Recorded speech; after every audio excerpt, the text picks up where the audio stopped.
Add और Lauren ने जब एक नर्सिंग स्टूडेंट डोना के अपार्टमेंट में एनाबेल डॉल को पहली बार देखा तो उन्हें उस डॉल के आसपास एक अजीब शक्ति महसूस हुई। उस डॉल से परेशान हुए डोना, एंजी और लू ने अपने साथ हुई सारी घटनाओं के बारे में उन्हें बताया। सब कुछ जानने के बाद एड और लोरैन ने उस डॉल को पूरी तरह से इन्वेस्टिगेट करना शुरू किया। उन्हें पता चला कि उस डॉल के अंदर एक शैतान है जो 7 साल की बच्ची एनाबेल हिगिंस की आत्मा होने का नाटक कर रहा था और उसका मकसद एक ह्यूमन बॉडी पर कब्जा करना था। एनाबेल की वजह से किसी और को कोई परेशानी ना हो, इसलिए वो उस डॉल को अपने साथ लेकर घर के लिए निकल गए। एड ने उस डॉल को कार की बैकसीट पर रखा था। घर के रास्ते में उन दोनों को एक अजीब सी बेचैनी महसूस हो रही थी। कभी कार की स्टीयरिंग तो कभी ब्रेक्स काम करना बंद कर देते। इतना ही नहीं, एक जगह पहुंचकर उनकी कार बुरी तरह डिसबैलेंस होने लगी। उन दोनों को यकीन था कि ये सब एनाबेल की वजह से ही हो रहा है। तभी एड ने कार रोककर एनाबेल पर होली वाटर छिड़का, जिसके बाद कार ठीक से चलने लगी और वो दोनों सेफली घर भी पहुंच गए। शुरुआत के कुछ दिनों में उन्होंने ये नोटिस किया कि एनाबेल अपने आप ही घर के दूसरे कमरों में पहुंच जाती थी, कभी हॉल में, कभी किचन में, तो कभी उनकी बेटी के कमरे में। एक बार हॉल में बैठी लोरैन की निगाह अपनी बेटी के कमरे की ओर गई। उसने देखा कि वो एक छोटी सी लड़की से बात कर रही है और एनाबेल डॉल उसके पास वाली चेयर पर पड़ी है। लोरैन ने उन्हें देखा ही था कि उस डॉल ने अपनी गर्दन घुमा के लोरैन को घूर के देखा। अचानक से कमरे का दरवाजा बहुत जोर से बंद हो गया। लोरैन भागते हुए उस कमरे तक गई, लेकिन दरवाजा अंदर से लॉक हो चुका था। लोरैन ने कुछ चांट किया और वो दरवाजा खुल गया।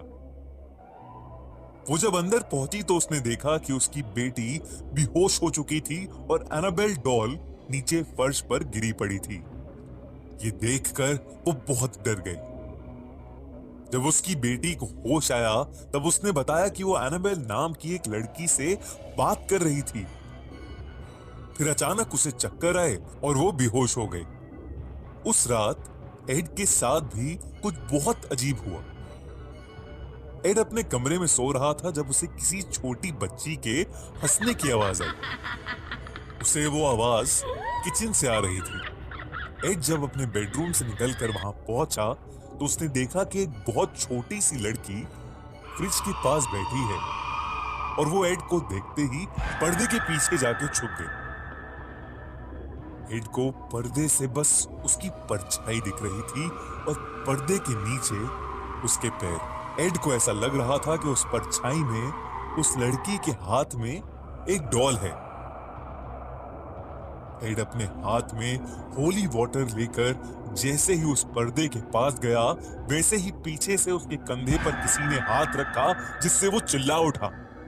पीछे मुड़ने पर वहां लोरैन खड़ी थी, जो उसे किचन में देखने आई थी। एड ने दोबारा पर्दे की तरफ देखा तो वहां कोई नहीं था। वॉरेंस ने अगले दिन ही चर्च से एक प्रीस्ट को डॉल का एग्जॉर्सिज्म करने के लिए बुलाया, पर उस प्रीस्ट ने उस डॉल को उठाकर उसका मजाक बनाया और उससे कहा, तुम सिर्फ एक डॉल हो और तुम किसी को चोट नहीं पहुंचा सकती। एड ने प्रीस्ट को बोला कि उन्हें यह बात नहीं बोलनी चाहिए थी, क्योंकि एड का मानना था कि ये बात बोलकर उस प्रीस्ट ने एनाबेल को गुस्सा दिला दिया था। कुछ घंटों बाद एड को फोन आया और उसे पता चला कि वो प्रीस्ट एक भयानक रोड एक्सीडेंट से मरते मरते बचा। इस इंसिडेंट के बाद वॉरेंस ने एनाबेल के लिए एक स्पेशल वुडन केस बनवाया और उसे अपने ऑकल्ट म्यूजियम में रखवा दिया।